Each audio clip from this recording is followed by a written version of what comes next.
One thing that Noam Chomsky talks about is how the media's advertising structure makes it such that their audience is predominantly the consumer class. Right. So what my question is how do you think the YouTube advertising structure influences your audience type with the Majority Report? Well, the advertising is not as important. Like my show, my business is built 99% on people being members.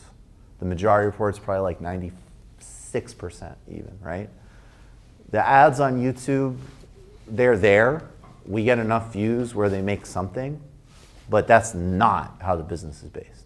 So there's the same themes with Chomsky, but it's a whole other problem set. The problem set is how much does the algorithm and the view count affect your content? When do you start thinking to yourself like, that's kind of dumb, but you know what?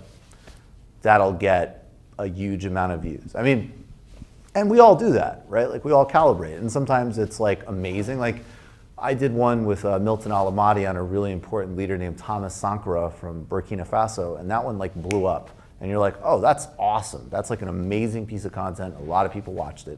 And then there's other ones where it's just like, look, stuff, I don't do anything that I don't think is good and I don't like, but, yeah, sometimes I'm like, okay, like, Meghan McCain has like a mega tantrum is like, here, and my sit down with somebody who brought, 5 million people out of poverty talking about Iran is here. All right, that's not super encouraging. I think in our world, the audience capture is so direct because you're dealing with like a community, right? Like you're in it. I mean, I've just even started to understand very recently that I have like a thing called like an audience. Like honestly, I mean, it's just like, hey, yeah, I kind of do this shit on YouTube and podcasts and there's some people who like it and they pay me for it. Versus like, oh, I guess like this is actually like a thing that is professional and we do, and there's a business and it's growing a lot. So what's liberatory is that when people pay you directly, you bypass all of these ridiculous filters, and I can design a show that does like Chris Matthews impressions and then does like African history, right? And covers all sorts of things. This professor likes the Chris Matthews impression. These, can you just do the Obama thing? Which one was? He wanted. When he was begging. I can play it. No, I can just. That's too meta. Years ago, Chris Matthews was literally on television begging Barack Obama to give him an interview. So he would like end his broadcast with like, "Please, Mr. President, please, Barack, look, we've had on Hillary, we've had on the other guests. Please come on my show." Actually, could we put your guys' questions in a Chris Matthews voice? That would be more fun. I was like, is it too much to ask to not have an ancient socialist as my nominee? It's going to be hard. He's old. He's Jewish. Denmark. All right.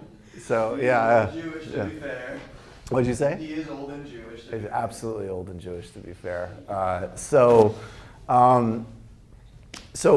And then on the other hand, obviously, just as it's liberating, it can get super, what's the line between somebody, like the openness, because you're not like, in some like arrogant pedestal where someone's like, hey, I've got some feedback, versus like, you actually cannot control the content of my show. Like, sorry, and actually realizing that you do need to have those things. But the bigger challenge for people in independent media, like I think the Noam Chomsky model totally still applies to corporate news and all of that for sure. The big problem for us is that we're building these independent platforms on some of the most concentrated, dangerous mega platforms in the world. I'm not, absolutely not in terms of life experience and fun, and if we're doing well, like recognition and making a little bit of money, absolutely not. But functionally, like as like a function of the economy, we're Uber drivers. Like we're independent contractors working on monopoly platforms that we don't control, that can change instantaneously. So the bigger question becomes, how do we start figuring out, we've got the independent content and the media, but what about the platform? And that's a huge challenge. But that's how we need to think strategically. Yeah.